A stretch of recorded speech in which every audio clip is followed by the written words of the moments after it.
You might have compared your New Year's resolutions to your friends' resolutions, but wait, comparison is the thief of all joy. So why do I feel amped up for this year? Why does comparing myself to others feel so right when it's so wrong? My hot take is that we should stop shying away from comparison, that we need to use it as a tool like a Venn diagram. In fact, if this were high school, teacher Trey would give you a D in comparison class because you're not going deep enough and that's why you're not happy enough. Hear me out. Comparing yourself to all the gays traveling to Brazil when you can't afford it clearly isn't healthy. But comparing myself to my specific friend Jacob and how he specifically plans and saves for Rio could be positive. But don't tell anyone. I've been comparing myself to social media guys who stay lean all year, but I'm still up 7 pounds from the holidays. As seen on social media, I got a walking pad because it's cold as in New York City. I've used it a few times and I still don't know if it's worth it. See, like a day of camp, this video has an activity like this as I chat about gay, queer, and men's issues, turning them into music anthems. After I chat about my top 5 claims on comparison, I'll decide if this incessant pursuit for a better body will make me sour for having this keeping up with the gays mentality when I don't work in fitness and I already have a man. Like, this time could be better invested in something else. Or if look good, feel good is true, if I'll feel proud for taking another step towards my well-being. The name's Trey, let's get to it. Claim 5 is, and we'll start from 5 and count down to the biggest and foremost perspective. Claim 5 is, in a society that allows nuance, comparison is a bringer of joy, not a thief of joy. Before I elaborate, I should mention, by the end of this video, I'll debut a new banger of a song that I challenged myself to create on this topic of comparison. I just poured so many hours into it. I won't compare me to all the other dudes. Clearly the hook is contradictory to me feeling like we should compare ourselves more, so let's see how it all adds up. Comparison sucks when it feels like everything has a filter over it, on social media or out and about in life. And then it feels like all these gays are better off than you, handsomer, richer, wiser, more muscular, more stylish, more in love, whatever. You start comparing your journey to what you think theirs is, and it robs you of any contentment you have. If our society allowed more nuance, however, we'd reap the overwhelming benefits of comparing ourselves to others. 1, it would motivate me to be my best self. Doing things for yourself is great, but it's nice when you can supplement internal motivation with external motivation, the cherry on top. Like, I see someone accomplishing my goal and it lights a fire under my ass. Specifically in the gay community, I think we lack role models, which I'll discuss more later, but a quality role model becomes a North Star that steers us clear of all the bad influences in our community. 2, it opens me up to new possibilities. It opens my worldviews. I didn't know I was missing out on something, and seeing someone else doing it unlocks a new pathway of happiness. Maybe you see a gay man in sports or in a position of power and you feel less oppressed and more optimistic. 3, it might not make you want to literally do anything differently, but it brings a sense of fulfillment. You know, it's not just comparison, it's comparing and contrasting. When I fully contrast my path with another's, I feel proud of my unique journey. I feel that I'm where I'm meant to be. It sucks that we don't always allow the nuance to say, sometimes this thing is good for me, and other times it isn't.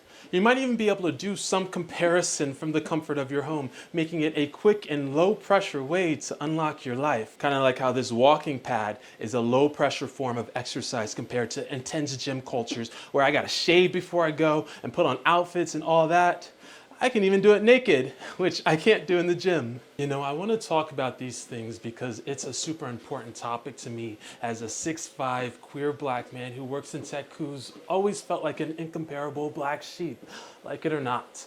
But I'm also a guy who falls suspect to the pitfalls of social media comparison and who sees the wealth and skyscrapers of Manhattan and can get envious.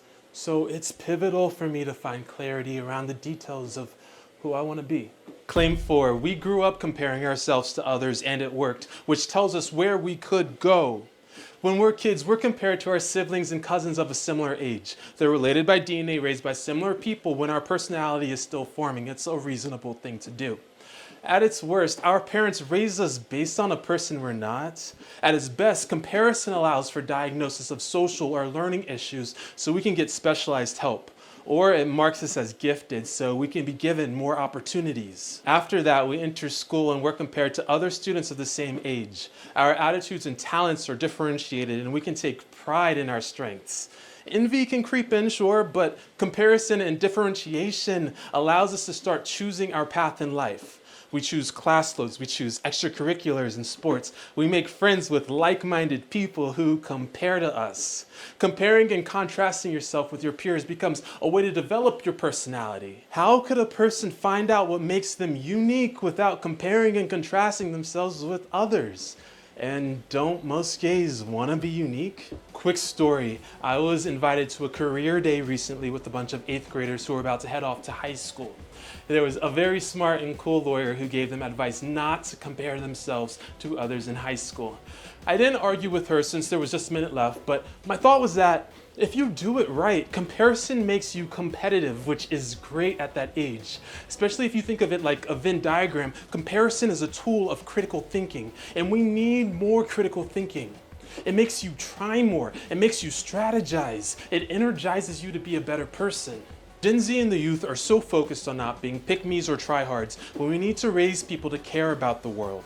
When I was at that age entering college, comparing and contrasting myself to others helped me become an independent thinker. And independent thinking is also important for the gay community, which by the way is a bit like this walking pad, which I can do in my privacy, independent of the weather or gym hours. Claim 3, comparing and contrasting is a tool, and it's easier to attack a tool than the bearer of the tool. I'll repeat that accurately comparing and contrasting yourself to others can lead to independent thinking. But I don't think many gays want to be independent thinkers. They'd rather fit in. Is this the real reason comparison has become toxic? Because gays and others don't actually want to be queerly independent. They just want to fit in.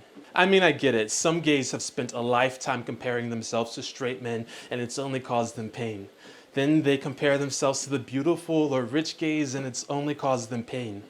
But to avoid comparison, isn't that just avoidant behavior of a useful tool? The mantra that it's a thief of joy sometimes feels like an excuse to remain the same, like nothing is wrong with me, I don't need to change. And I'm sure nothing is wrong with you, but does that mean you have no goals or you want to remain like this for the rest of your life? Again, I get it, life is hard, and it's a little easier to remain complacent than to compare and analyze correctly. It's easier to attack the gun than the person holding the gun. And I'll be fair because there are other guns or tools at play too, social media. Social media is a newer conceit in society that has arguably turned healthy social comparison into a capitalistic game that preys on our attention, trying to boost jealousy, envy, and desire so we don't leave the app. Meaning any amount of comparison can become a slippery slope. Fair enough. And like social media, this walking pad is too accessible in my home. Every time I eat a donut, I think about how easy it would be to walk for an hour, which is a slippery slope to obsession and an eating disorder. Still though, claim 2, given that we won't be able to fix social media anytime soon, we should stop hiding behind external adages like comparison is the thief of all joy, when internally our subconscious brains are still making comparisons. Rather than condemning social media, I wonder if the real issue might lie in subconscious versus conscious comparison. See, the problem with generic adages like comparison is the thief of all joy is that they can become masks, which makes it harder to fix the underlying issue. It's like if I said to myself, yo Trey, when I am on this app, I'm not comparing myself to others because God knows it's wrong, but I'm gonna scroll and scroll because it's sparking an emotion in me. But let's not name that emotion. Let's lie about the emotion. This app detaches me from work. That's the only reason I like it because I would never do something bad to myself. Maybe instead we should speak our truth from our chest. I am jealous in this moment. Envy makes me invest in these people on this app, and I know it's envy and not admiration because I rarely feel good or aroused after I see it. I put others down for how they compare to me. I put myself down for how I compare to them. I want to become more conscious of the line between authentic happiness for someone else's success or beauty and when it crosses over into negative thoughts, and then I'll get off the app or view something else. Which is a con of the walking pad. It is boring. There's no scenery. It makes me want to use my phone more. It's like, to fight the boredom, I have to envision what my life could be like if I get through this and have more ab definition. Claim 1, comparison is best done when you have access to precise and complete information. I'll give an analogy which hopefully makes sense to any skeptics. Suppose you're feeling unwell and you go to the doctor. He checks your blood pressure, your heart rate, your testosterone. Should he give you your numbers with no context, saying, "We don't compare you to others here"? That would blow. Should he compare your numbers to everyone in the world on average or to a specific demographic? Probably your demographic. Then should he compare your blood pressure to people 20 years older than you or to people your age? Should he compare your heart rate to roided Instagram athletes or to people with a BMI like yours? Should he compare your testosterone levels to women or to other men? You need to be compared to your peers to be properly diagnosed. Beyond doctors, comparing yourself to the right peers is critical for reaching your goals, to learn from people who've navigated the same challenges. Challenges that can be dire. Ripping a tendon in the gym, unwanted sexual advances in the entertainment industry, overusing drugs and alcohol trying to fit in. See, this is in part why social media comparison is dangerous, because influencers are vague or maybe even lying. Imagine if you could get some influencer to be as honest and specific as a doctor would. He might say, "I spend 15 hours a week in the gym because fitness is my main priority in life, because I've never been good at anything else, and being a gay man with muscles makes my dad love me more. That's why I can bounce a quarter off my ass." And then I respond, "Oh, makes sense. My brain was the only reason I stood out as a kid, and I'm only starting to prioritize my health so that I can bounce a quarter off my ass. I only have 5 hours a week though, and you seem interested in fitness for very different reasons from me. You're cool, but maybe I'd find more meaning and inspiration from a person with a similar journey." Overall, misappropriating or extrapolating another person's context into your own is the real problem. It's like trying to fit a square peg into a round hole. You didn't actually do the comparing and contrasting right, did you, if you can't see they're inherently different? That's why you gotta degrade. When you see a fashion gay travel to Mykonos with his new boyfriend and you suddenly feel bad about yourself, you're fitting a square peg into a round hole. When I compare my physique to a guy a foot shorter than me, I'm fitting a square peg into a round hole. There's some joke there I'm not gonna make. But this is the real reason we should compare more, because we actually do just enough comparison to feel a type of way, stopping short of specificities. And if we were to fully explore it, we'd find more value in the differences than pain. On a more somber note, all this can mess with your sense of purpose. Maybe I think my purpose is to excel in my challenging career. Then I see someone whose purpose appears easier, but superficial, but they're happy. And now I'm questioning my direction in life.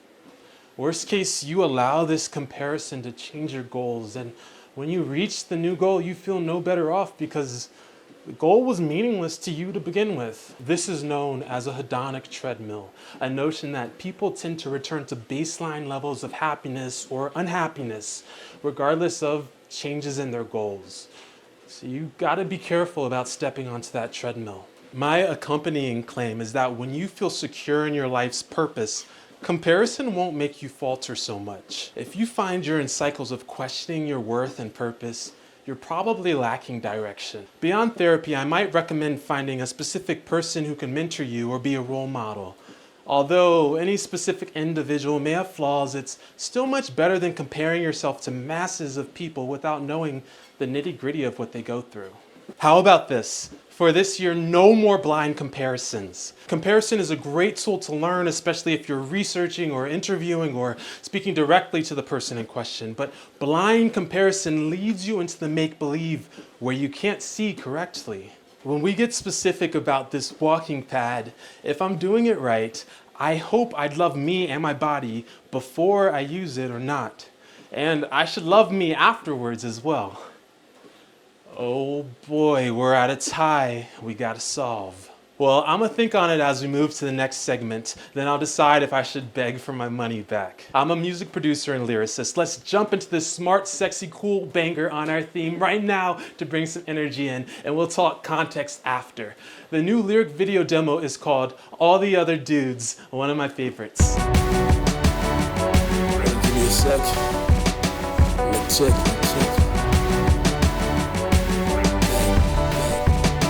I was messing with some evil people, nothing about it was regal. I need more, all this dust, I gotta be me. And depart from the noise, I'll be needy. With your heart's dues are begging like an info. Won't take no, so why ain't it simple? To keep close to you, I'm for what he knows. And she knows that the ocean's deep with demons and a ton of blows to your head. Here we go, I gotta let him go to hold on. Here we go, I gotta come closer to see more. You were something like your own zone, but still home. Oh, I see that it is only you. I won't compare you to all the other dudes, all the other dudes that don't come near to you. All the other dudes, all the other dudes think they know much better. You're never gonna lose, we ain't gonna. I won't compare you to all the other dudes, all those other dudes be lining up with tempo and temper, always lying to replace me in the future. Wishing we were like a disco, they could disarm you and lick you on your dimple. They got big arms, no secret about their DMs and deep pics. Getting CD to be sick, they be watching with some envy with their empty lives, watching like a TV. They see me and you drive.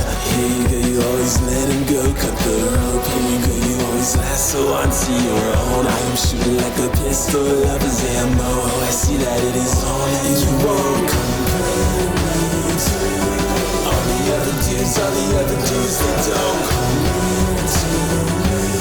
All the other dudes, all the other dudes think they know much better. You're never gonna lose, we ain't gonna. You won't compare me to all the other dudes, all those others.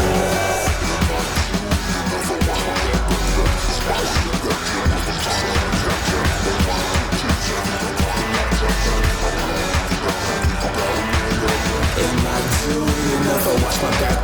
Is my head that dim? Rough, I'm just a hack. Oh my good days, I think I got the knack. I won't think about him, Am I doing enough? Watch my back. Is my head that dim? Rough, I'm just a hack.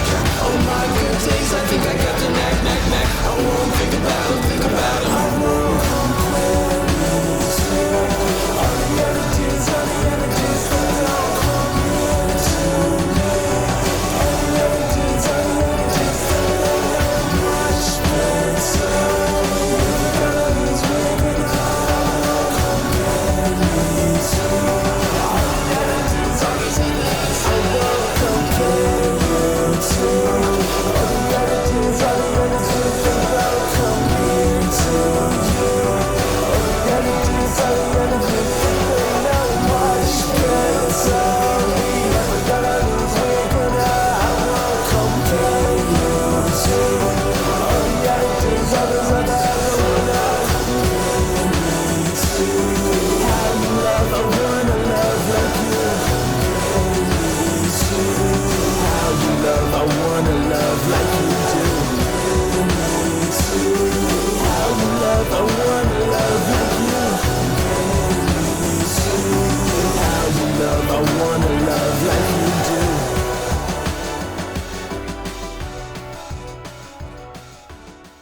Thanks for listening to this brand new music demo. And guys, I'm still walking here. I spent a bit longer making this song because its message felt particularly relevant to me. Especially as an artist, it's so easy to compare my peers' success to my own. With this song, I thought beyond comparing myself to others in platonic situations, but how it applies in my love life as well. You know, I wouldn't want to compare my partner to my exes or all of the fish in the sea, and I wouldn't want him to do that to me. And if he doesn't compare me to other dudes, why would I? I'd be needlessly creating anxieties that have nothing to do with advancing my goals. I also like that the lyric is not the other dude, but other dudes, plural. If you're only comparing yourself to a singular person you don't know online or that you see out and about, maybe it's simply some specific guiding figure, obsession, or crush. It's a deeper concern when there is a quantity, when every guy you scroll past who you know nothing about, you compare yourself as better or worse. I mean, you don't really believe all these people are accurately representing their lives on social media, do you? I've been walking for 59 minutes, 0.71 miles. It takes some time for me to film these videos. So how do I feel about walking inside and staring at the same thing for an hour while my couch stares back at me? I actually did a lot of brainstorming for this video on this walking pad. Like, it's easier to force my brain to move when my body moves with it. I previously said accessibility can lead to poor mental health. But the truth is, I like that I can have an extra Levain cookie, then go for a walk inside. I appreciate that kind of balance. And regardless of all that, next New Year's when I look back, I'll be proud that I tried to improve myself. So I'll rate the walking pad experience A tier. We finally got an A. Please like, share, and subscribe if you enjoyed this style of content. It would help me a ton. Drop a comment below. Who's a role model that helps you grow through comparison? YouTube thinks this would be a good video of mine to check out. And remember, more in-depth comparisons and fewer blind comparisons. This is Camp. Peace.